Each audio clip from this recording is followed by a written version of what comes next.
사순절 여섯째 날 함께 드리는 기도입니다. 하나님, 소망이 없다 할 때, 모든 것이 절망이라 말할 때에도 주님을 향한 믿음만은 잃지 않고 싶습니다. 모든 것을 잃어버린다 할지라도 삶의 마지막 소망이 되시는 그리스도 예수님만은 잃어버리고 싶지 않습니다. 이것이 이 땅을 딛고 사는 동안에 저희들의 산 소망입니다. 왜냐하면 하나님께서 끝까지 저희들의 삶과 인생을 붙들고 계심을 믿기 때문입니다. 저희들의 생각과 이성을 넘어 일하시는 하나님의 크신 계획이 있음을 믿기 때문입니다. 하나님의 때에 마침내 저희들의 눈물을 닦아주시고 웃게 하실 분이 우리의 하나님이심을 믿기 때문입니다.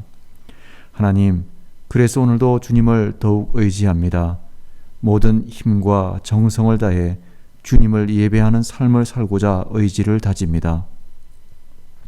이런 우리를 기억하여 주십시오. 부활이요 생명이신 예수님을 끝까지 바라볼 수 있는 믿음의 길로 인도하여 주십시오. 우리의 산 소망이 되시는 그리스도 예수님의 이름으로 기도드립니다. 아멘. 오늘 우리에게 주시는 말씀은 요한복음 11장 17절에서 27절의 말씀입니다. 요한복음 11장 17절에서 27절의 말씀입니다. 제가 읽겠습니다. 예수께서 와서 보시니 나사로가 무덤에 있은지 이미 나흘이라. 베다니는 예루살렘에서 가깝기가 한 오리쯤 되매 많은 유대인이 마르다와 마리아에게 그 오라비의 일로 위문하러 왔더니 마르다는 예수께서 오신다는 말을 듣고 곧 나가 맞이하되 마리아는 집에 앉았더라. 마르다가 예수께 여짜오되 주께서 여기 계셨더라면 내 오라버니가 죽지 아니하였겠나이다. 그러나 나는 이제라도 주께서 무엇이든지 하나님께 구하시는 것을 하나님이 주실 줄을 아나이다. 예수께서 이르시되 내 오라비가 다시 살아나리라. 마르다가 이르되 마지막 날 부활 때에는 다시 살아날 줄을 내가 아나이다. 예수께서 이르시되 나는 부활이요 생명이니 나를 믿는 자는 죽어도 살겠고 무릇 살아서 나를 믿는 자는 영원히 죽지 아니하리니 이것을 네가 믿느냐. 이르되 주여 그러하외다. 주는 그리스도시요 세상에 오시는 하나님의 아들이신 줄 내가 믿나이다. 아멘.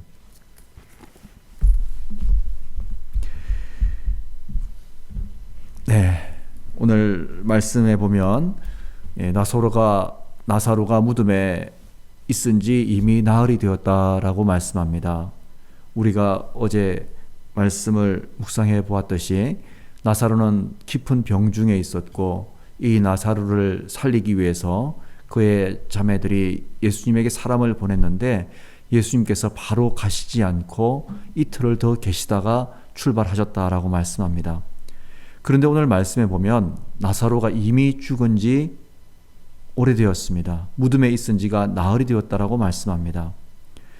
예수님의 도우심을 구했던 마리아와 마르다에게 어떤 시기였을까요?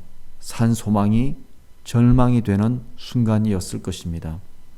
남은 가족들에게는 희망이 사라진 시간, 더 이상 기대도 소망도 희망도 없는 어둠의 시간이 되어버렸을 것입니다.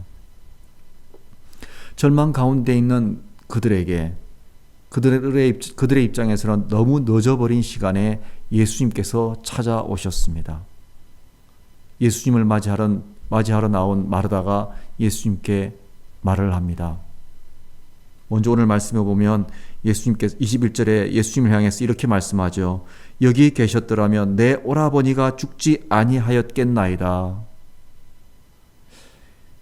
원망 섞인 서운한 감정을 드러내고 있습니다. 그럼에도 불구하고 22절에서는 마르다가 또 이렇게 이야기합니다. 그러나 제가 예수님에 대해서 서운한 감정이 있지만 예수님께서 계셨더라면 저희 오라버니가 죽지 아니하였겠지만 나는 이제라도 주께서 무엇이든지 하나님께 구하시는 것을 하나님이 주실 줄을 아나이다. 무슨 말씀입니까? 그럼에도 불구하고 희망이 사라졌지만 하나님을 향한 소망을 놓지 않고 예수께서 하나님께 구할 때 무엇이든지 하나님이 주실 것을 믿는다라고 고백합니다. 마르다는 지금 어려운 가운데에서도 그 마음이 심히 슬프지만 그럼에도 불구하고 하나님을 향한 소망을 놓지 않았다라고 믿음의 고백을 하고 있습니다.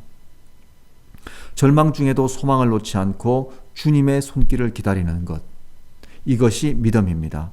마가복음 9장 23절에 보면 믿는 자에게는 능히 하지 못할 일이 없느니라 라는 말씀이 있죠. 그 말씀을 생각나게 하는 것이 이 마르다의 고백이 아닌가 생각이 됩니다. 이런 마르다의 이야기를 들은 예수님께서 23절에서 말씀합니다. 내 오라비가 다시 살아나리라. 내 오라비가 다시 살아나리라. 무덤에 이미 들어간 지 나흘이나 지난 이 나사로가 다시 살 것이다 라고 예수님께서 말씀하십니다. 이 말씀을 마르다는 이성적으로 해석합니다. 믿음의 이성을 가지고 해석합니다. 어떻게 해석합니까? 맞습니다, 주님. 부활의 날에, 부활의 때에는 다시 살아날 줄 내가 아나이다 라고 고백하죠. 마지막 날의 부활로 생각합니다. 그런데 예수님은 다시 25절과 26절에서 굉장히 중요한 말씀을 하시는데 예수님은 시간과 공간을 넘어서 부활과 생명을 말씀하십니다.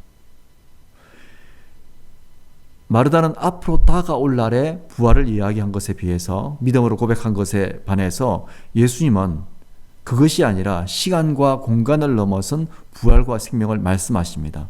육신의 죽음을 넘어선 영원한 생명을 말씀하시고 예수님 안에 생명이 있음을 말씀하시고 부활이요 생명이신 예수님을 믿을 때 지금부터 영원까지 영원히 살게 된다고 말씀하십니다. 그렇습니다. 믿음은 오늘을 넘어 미래를 소망하는 것입니다. 하나님으로부터 비롯되는 미래를 소망함으로 오늘을 내 안에 있는 예수의 생명으로 사는 것입니다. 이것이 예수 생명 신앙, 예수 부활 신앙입니다. 이것을 믿음으로 받아들일 때 예수님이 그리스도가 되고 예수님이 하나님의 아들이심을 믿게 되며 몸은 비록 이 땅을 딛고 살지라도 삶은 하나님 나라에 속한 사람으로 거룩한 삶을 추구하게 되는 것입니다. 그러므로 오늘이라는 시간과 공간에 얽매이지 말고 오늘을 넘어 일하시는 하나님을 기대하며 예수의 생명으로 사는 지혜가 우리에게 있기를 소망합니다. 오늘 말씀 우리에게 참으로 중요한 말씀입니다. 예수님은 나는 부활이요 생명이니 나를 믿는 자는 죽어도 살겠고 무릇 살아서 나를 믿는 자는 영원히 죽지 아니하리라 하신 이 말씀은 먼 미래에 우리에게 주시는 말씀이 아니라 바로 오늘 지금 이 시간부터 우리가 이렇게 살 수 있음을 말씀하시는 것입니다. 그러므로 오늘 우리가 비록 힘들고 어려울지라도 다른 사람들이 보기에 우리가 절망 가운데 있어 보인다 할지라도 우리 믿음의 소망 놓치지 말고 내 안에 있는 예수의 생명 꼭 붙들며 예수 부활의 신앙으로 오늘을 이기는 믿음으로 살아야 할 것입니다. 오늘도 그런 복된 하루가 되기를 주님의 이름으로 축원합니다. 기도하겠습니다. 부활이요 생명이며 길이 되시는 예수님, 오늘도 우리가 주님께서 주시는 그 부활의 소망에 의지하여 우리 안에 있는 예수 그리스도의 생명에 의지하여 이렇게 하루를 시작합니다.